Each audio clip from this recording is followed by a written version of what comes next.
На първо място е лаймската болест, но не е само тя.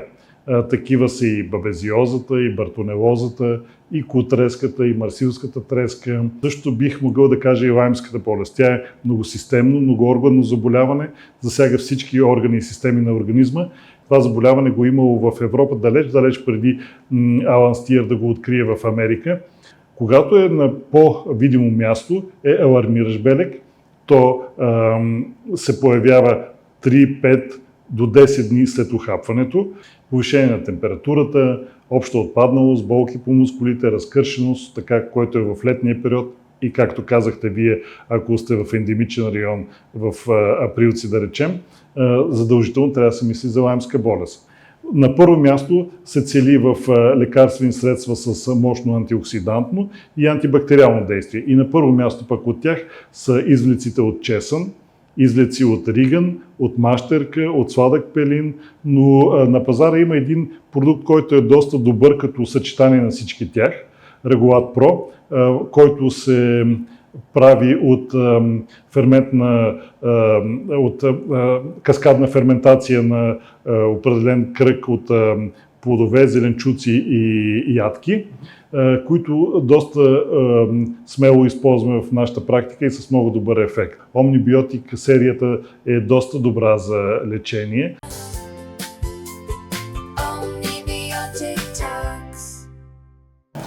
Здравейте, скъпи зрители! Аз съм Светослав Попов. Днес ще си говорим за една тема, свързана с рискове по време на лятото, а това е лаймската болест. Специален гост тук при мен е професор Георги Попов. Здравейте, професоре! Здравейте! Представете се за аудиторията ни. Казвам се професор Георги Попов. Завършил съм медицина през 1990 година. След това почти цялата ми кариера мина през армията. Работих в военно поделение в военно-въздушните сили. След това кандидатствах в Военно-медицинска академия, бях клиничен ординатор, специализант, специалист по инфекциозни болести. След това развих и научната си кариера, асистент, главен асистент, доцент, професор.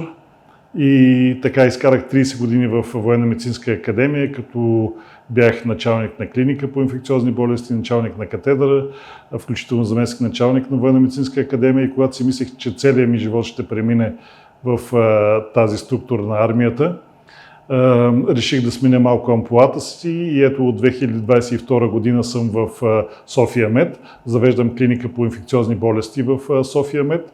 Създадахме много хубаво звено, елитарно звено по инфекциозни болести, като основната ни работа е с лаймската болест, но и също всички сезонни инфекции през зимата грип и респираторни заболявания, през лятото кръжово преносими, трансмисивни, диарийни заболявания и така, с огромен интерес работя инфекциозни болести вече 35 години. Страхотно. Вие на кой сезон сте привържени? На лятото или на зимата? Всеки сезон има своите хубави черти, и лятото, и зимата, и пролета. Може би лятото по-предпочитам, но това е отличен поглед, но пък лятото има своите проблеми с инфекциозните болести, които върлуват, така че и лятото, и зимата имаме доста, обаче от различно естество инфекциозни болести. От гледна точка на инфекциониста, летния сезон, освен диариите по време на почивки, пътуване и така нататък, какъв може да бъде другият проблем? Така, другият основен проблем е през лятото се активират насекоми, които цяла зима са в зимен сън или в фазите си на развитие, които не са активни, нямат нужда от хранене и през края на пролета и началото на лятото тяхният естествен биологичен цикъл изисква хранене с кръв най-често и за това се активират и предават много от инфекциозните болести. На първо място е лаймската болест, но не е само тя. Такива са и бабезиозата, и бартонелозата, и кутреската, и марсилската треска. Доста са на брой тези заболявания, някои екзотични, някои ги нямаме в България, но пък хора пътуващи в други такива държави ги носят. На второ място са комарно преносимите болести. Най-разпространената такава извън България естествено е маларията, но идват хора били на екзотични екскурзии в Африка, в азиатски или южноамерикански държави, които макар и рядко заболели от малария. Но други кърджово преносими заболявания се срещат и в чужбина, като чикунгуня, денга, но и в нашата държава, като западно-нилска треска, така че тези кърджово преносими и комарно преносими болести са най-чести през лятото. Добре, разкажете ни на достъпен език какво представлява лаймската болест. Лаймската болест е едно многолико заболяване, както много стари автори казват, и ако мога да си позволя да я сравня с сифилиса, защото те са братовчеди, трепонемата причинител на сифилиса и борелията причинител на лаймската болест са от един клас на спирохети. Авторите казват, който познава сифилиса, познава цялата медицина. Също бих могъл да кажа и лаймската болест. Тя е многосистемно, многоорганно заболяване, засяга всички органи и системи на организма и е доста трудна за диагноза, за лечение, за профилактика и е ни огромно предизвикателство в последните години. Има ли някаква, да кажем, статистика, в която определени ареали на градовете или местата, където хората почиват, имат повишен риск от ухапване от кърлеж? Има ли някакъв такъв проблем? Да, то не само ухапването от кърлеж, места, райони както в София, така и в България, които кърлежите са повече заразени с борелия Бургдорфери в сравнение с други райони на страната. И веднага мога да ви кажа, аз непрекъснато търся отговор и питам тези болни, които идват от тези райони, а на първо място е Централен Балкан. Северната част на Стара планина, като се почне от Троян, Прилци, Севлиево, Велико Търново, чак до Шумен, е доста по-заразен с кърлежите, по-заразени с борелия в сравнение с други части на България, в сравнение с Рила, Пирин и Родопските части. Така че попадне ли болен от този район, задължително правя профилактика или пък по-специфично лечение на тези хора за лаймска болест.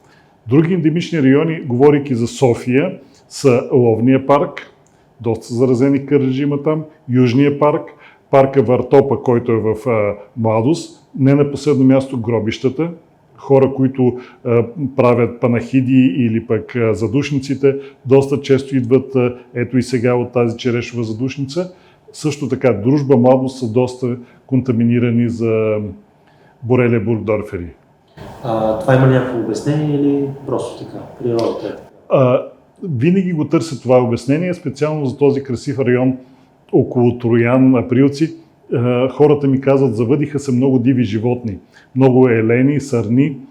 Те имат също са резервуар за кърлежите, ухапвания и пренасят чрез тях лаймската болест, но и други дребни селскостопански животни, гризачи, мишки, плъхове, които също са резервуари за заболяването, се изглежда намножиха и кърлежите ги предават и чрез поколенията си трансовариално и затова се увеличиха заболяването в тези, да кажем, най-красиви райони на България. Добре, да направим една съпоставка спрямо миналото. Как се стоят нещата сега статистически? Имате ли информация? Имаме повече заразявания, ухапвания от кърлежи и усложнения след това или назад е било по-зле? Значи, заболяването като такова беше диагностицирано или научно признато към 80-те години на миналия век, когато Алан Стиер го открива в град Лайм и покрайнините на град Лайм. От тогава заболяването се разпространява активно в Америка, предимно в източното крайбрежие, но все повече и в западното крайбрежие. Заболяването се разпространява и в Европа. Сведения за лаймската болест има далеч от древността. Преди 3000 години в една мумия в Алпите са открити следи от борелията, т.е. това заболяване го имало в Европа далеч преди Алан Стиер да го открие в Америка. По-нови данни също показват наличие на симптоми на заболяването, описани от европейски автори. В България по-активно започна да се мисли към края на 80-те години и от 90-те години така наблюдаваме тези случаи. Тоест, моята кариера наблюдавам как лавинообразно се увеличават болните. Той има и научни данни, научна статистика, но от година на година заболелите от лаймска болест са в пъти в сравнение с предходните години. Тоест тенденцията е негативна, нараства. Изключително нарастват, да. Добре, на простичък език, какво точно се случва, когато един заразен кърлеж хапе един човек? Така, най-просто обяснение, кърлежа има нужда от една единствена голяма глътка кръв. Той няма нужда да стои на тялото на човека, закрепен дълго време. Той се забива, отделя анестезиращи вещества, които го правят така, че човек да не го усети. Отделя анестезиращи вещества, стероиди, адреналини и прави това дълбоко смукване на кръв, което му е достатъчно и оттам опада и продължава своя жизнен цикъл. Да, но по време на това хранене, чрез слюнчените жлези, той отделя бактерии, вируси, които се намират в него, от неговия живот, предадени и от родителите му. И когато повърне или регургитира тези бактерии и вируси, той ги предава в кръвообращението на човек. Най-напред те попадат в кожата, най-често на мястото на ухапването, и в около 20-30% се развива едно характерно кръгово петно, което се нарича еритема мигранс, което е патогномонично за лаймската болест. Наличието на еритема значи лаймска болест. По отношение на какви са симптомите, това е основният отчетлив маркер, че говорим за заразяване с лаймска болест, но той кога се проявява? Така, аз съм отишъл в Централния Балкан, но съм хапнал от кърлеж, кога да очаквам това прословото петно кръг, което се получава. Аз го видях на... Кога е по-второстепенен въпрос? Най-важното е, че не се появява при всеки човек. Ако се мисли, че човек ухапан задължително трябва да види петно, е дълбоко грешно. Проявява се около 20% от хората. Някои не го и виждат. Хапаните в гърба, хапаните в косата, около част на главата, в интимните области, не го и виждат това петно. То може да трае седмица и от 2-3 седмици и да изчезне в повечето случаи. Когато е на по-видимо място, е алармиращ белег, то се появява 3-5 до 10 дни след ухапването. Най-често е на мястото на ухапването, но много често може да бъде на по-различно място от ухапването. Много често може да бъде и множествена еритема мигранс. Тя по-характерна е за деца. На различни места по тялото, кръговати обриви, които са маркери за по-тежко протичане на заболяването. Да кажем, че сме от групата хора, които нямаме такъв белег по кожата. Какви могат да бъдат някакви други индикации, че нещата отиват в грешната посока? Много често заразените с борелия бургдорфери развиват грипоподобна симптоматика. Повишение на температурата, обща отпадналост, болки по мускулите, разкършеност, така, който е в летния период. И както казахте вие, ако сте в ендемичен район в априлци, да речем, задължително трябва да се мисли за лаймска болест. Другите симптоми са нехарактерни. Те не са характерни за ранните етапи от заболяването. Това са болки по ставите. Най-често засяга големи стави, колена, глезени, лакти, но също така и малките стави на ръцете, скованост, затруднени движения, гърба. На трето място са неврологичните прояви. Изтръпване, парене, мървучкане. Много характерно е изтръпването или парезата на мускулите, на лицевите мускули, така наречената пареза на фациалис. И особено има една такава аксиома. Млад човек с едностранна или асиметрична двустранна пареза на нервус фациалис през лятото с данни за ухапване от кърлеж или дори да няма данни за ухапване от кърлеж, човек, ако живее в ендемичен район, задължително трябва да се мисли за лаймска болест. Така, на следващо място са сърдечните прояви, аритмия. Аритмиите са най-чести, АВ-блок. И тук пак има следната аксиома. Млад човек с внезапно появил се АВ-блок в летен сезон с ухапване от кърлеж или идваш от ендемичен район, задължително трябва да се мисли за лаймска болест. И не на последно място, най-тежко са неврологичните осложнения. Казахме, освен тези ранните пареза на фациалис, може да има и менингити, менингополирадикулоневрити, които са доста тежки. Ситуацията е в сценарий, че човек е охапан, той е наясно с това нещо. Какъв е пътя от тук нататък? Да кажем, свършва прехода в Балкана, връща се обратно на туристическия маршрут. Или трябва да прекъсне туристическата обиколка? Какво трябва да прави? Така, въпросът е изключително ценен, може би това е есенцията. Първо, кой и как ще извади кърлежа? Ако е в Балкана, както казахте вие, добре, човек, тръгвайки на такава разходка, особено в тези месеци май, юни, юли, да носи в себе си пинсетка. Казва се tick remover, която е много важна сам да си извади кърлежа. Казвам го за това, защото старото схващане, че кърлежа трябва да престои 24 или 72 часа, за да предаде заразата, вече не е валидно. В животински модели е доказано, че дори по-малко от 10 часа кърлежа може да предаде заразата, която има в слюнчените си жлези. Така че на първо място своевременното изваждане на кърлежа е особено важно. Ако е близко до медицински пункт, до болница или спешна помощ, по-добре да се извади от медицинско лице. В никакъв случай не трябва да се вади чрез мазнина или кремче или олио едно време, както се използваше, защото по този начин се запушват дихателните му пътища и той повръща и регургитира борелиите, които има в слюнчените жлези. На второ място от поведението е да се прецени веднага дали е необходима постекспозиционна профилактика. Моето виждане, особено за хора, които идват от ендемични райони, задължително трябва да се направи постекспозиционна профилактика. И постекспозиционната профилактика не е 2 таблетки доксициклин и това е, а постекспозиционната профилактика е 15 дни с конкретен специфичен антибиотик. И на трето място, ако не се направи постекспозиционна профилактика, защото много от общо практикуващите лекари практикуват това, задължително около 20 до 30 дни след охапването, не по-рано, не по-малко от 20 дни, защото това е времето необходимо за изработването на антителата, да се направи специфичното серологично изследване за лаймска болест, за да се прецени човек дали е заразен. И ако е заразен, вече задължително да потърси специалист по инфекциозни болести, да се определи лечението. Добре, а изследването как се казва? Могат ли да отидат в една лаборатория и да се поръчат това изследване? Така е. Хората могат да отидат в лабораторията, но предпочитам да е лаборатория, която има опит с тази диагностика, по-големите лаборатории. На първо място хора, живеещи в София, Националния център по заразни паразитни болести. Там е централната референтна лаборатория за лаймска болест.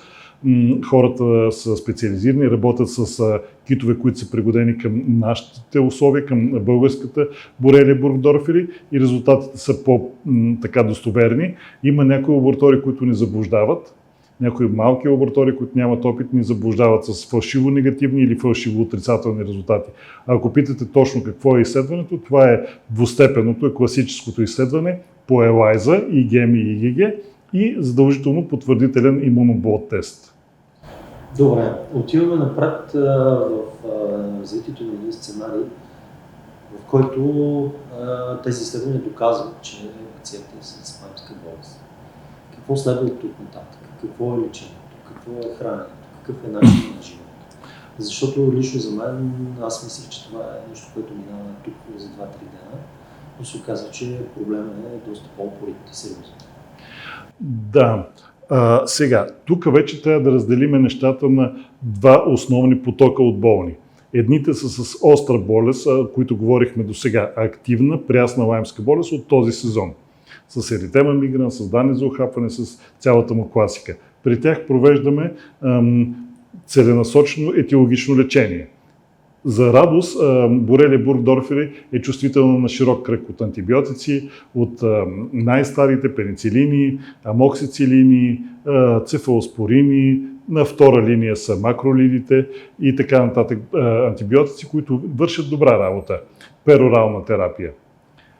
Втория поток от болните са болни с хронична лаймска болест. Това не са тези, които са охапани от този сезон, а охапани от предния сезон или преди 5 години или преди 10 години или въобще не знаят, че са охапани и имат данни за лаймска болест. При такъв тип болни много често попадат при нас, целогодишно, не само през този летен сезон. При такъв тип болни ние сме малко по-агресивни в лечението. Имаме поне 4 основни пункта. Венозен антибиотик, високи дози, дълго време и комбинация от венозни антибиотици. Това в нашата практика показва, че върши най-добра работа. Добре, тези хора защо стигнат до хронично състояние? Много лесно. Първо, не знаят, че са охапани от кърлеж. Кърлежа, както казахме, охапва човек с идеята да си набави кръвта и не му трябва повече да стои, т.е. не се вижда, не се открива от човек. Второ, не му е предписана профилактика на този болен, който е охапан от кърлеж, който знае, че е охапана.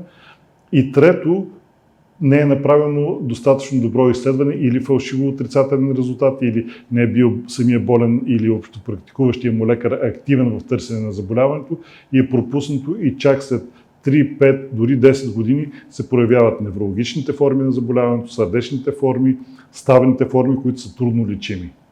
Освен конвенционалната терапия, която е номер от антибиотици, която ви използвате, има ли други продукти, които са част от терапевтичните практики?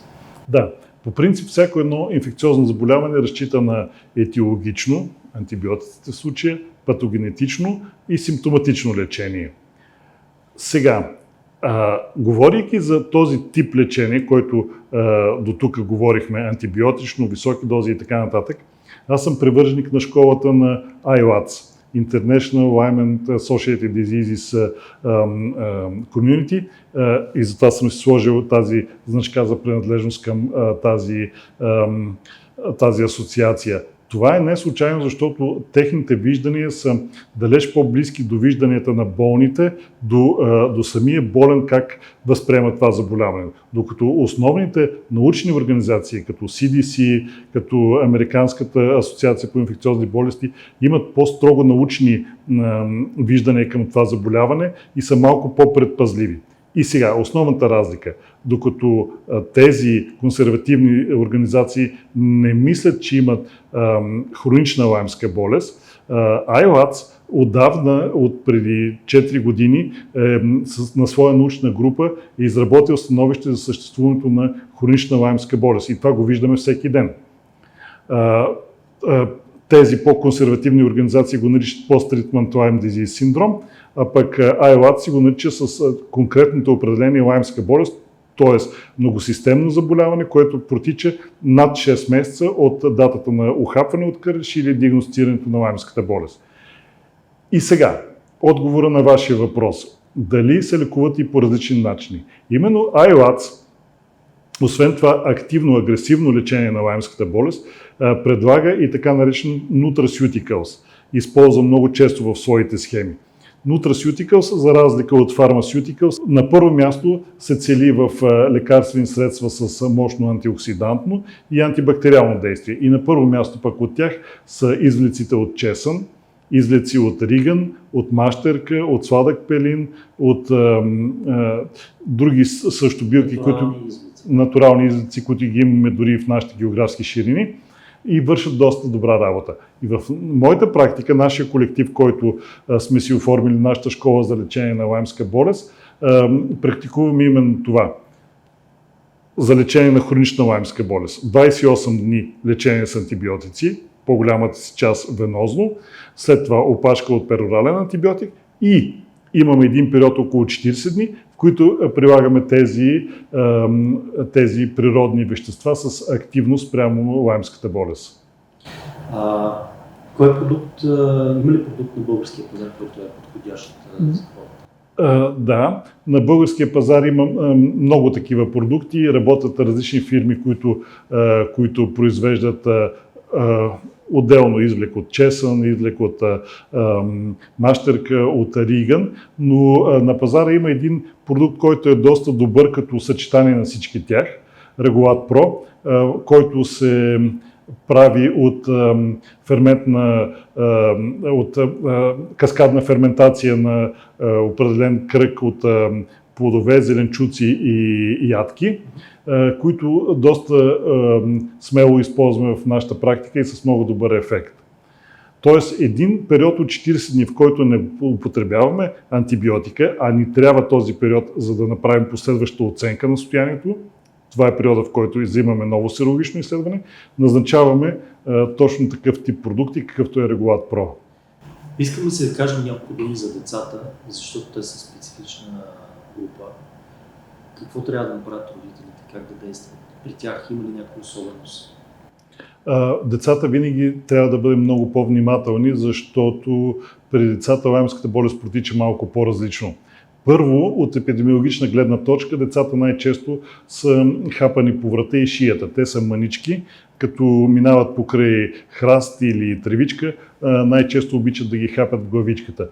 Главата трудно се виждат кърлежите, майките ги изпускат. В голяма степен от случаите имах вчера едно такова дете, майката го разхожда в зоопарка, паднало, а детето е на година и 5 месеца, може да си представите как се клатушка, паднало, майката веднага го дига. Не може да си представите, че една майка ще остави дълго време детето си на алеята и докато е стояло паднало, е захапано от кърлеж, веднага е реагирала майката, видяла го е в ушенцето, води го в Пирогов и развива лаймска болест. Ако се върнем, ловния парк е едно от местата, където се намира зоопарка, е едно от местата, които са доста ендемични в София. Идеята ми е следната. Хапейки ги в шията и главата децата, борелията има много мощен двигателен апарат. Той за часове може да проникне до централната нервна система. Оттам пораженията са изключително неприятни.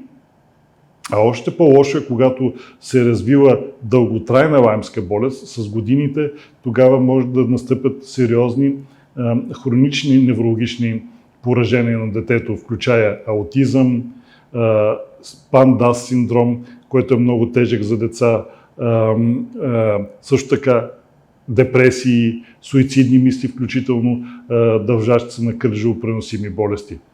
Така, и при децата в този аспект аз лично, моята политика е задължително да бъдем малко по-активни, дори агресивни в профилактиката. Не в лечението. В лечението още по-активни, но в профилактиката.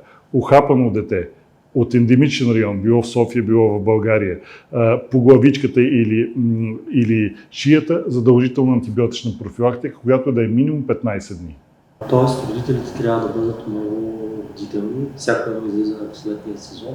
След това трябва внимателно да прегледат детето, да не докапва след разходки, парк. Родителите трябва да бъдат особено активни в наблюдението на децата си именно в тези сезони. Април, май, юни. Юли и август през горещо време кърлежите не хапят, но имаме втори пик на тяхната активност през септември и октомври, така че в тези сезони на годината родителите трябва да бъдат особено активни да наблюдават децата си. Добре, а случва ли се в вашата практика да има хора, които няколко пъти са ухапани от кърлеж, да кажем, през няколко месеца? Не веднъж. Има определен тип от хора, които кърлежите предпочитат да хапят. Тоест, те отделят по специфични ароматни, топлинни, ако щеш, механични дразнители, които привличат кърлежите, за да хапят точно специфични хора. В моята практика не веднъж съм имал такива случаи. И лаймската болест не въздейства на имунитета да предизвиква антитела, които да защитават определен индивид цял живот. Напротив, антителата нямат защитна функция и следващото ухапване също може да носи лаймска болест. Тоест, бихте могли да си представите следното нещо. Един ухапан човек, дете, да развие лаймска болест, лекуван успешно, следващия сезон отново ухапан и да развие втори път лаймската болест. Лечението отново се. Отново също, да. Отново по-агресивно. Добре, терапията с антибиотици е свързана с осложнения по отношение на гастроинтестиналния тракт. Имате ли симбиотична подкрепа? Доверявате ли се някой симбиотик, пробиотик, който на антибиотична?